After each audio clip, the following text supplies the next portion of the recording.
Hello అక్వామ్యాన్, మన monster fish tank లో జరుగుతున్న యుద్ధం గురించి మీకు తెలిసిందే. చూడండి ప్యారెట్ మూతిని ఎట్లా చేసిందో.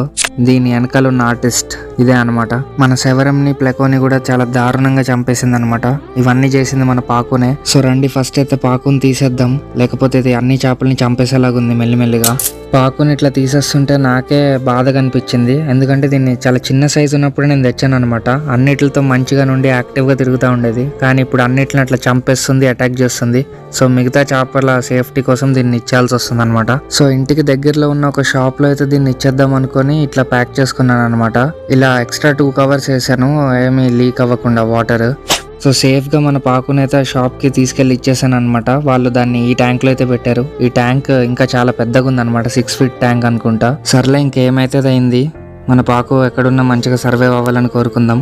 అయినా మన పాకు చంపే రకం గానీ చచ్చే రకం కాదు. ఇంకో మాన్స్టర్ ఫిష్ కొన్నా, వచ్చే వీడియోలో చూపిస్తా.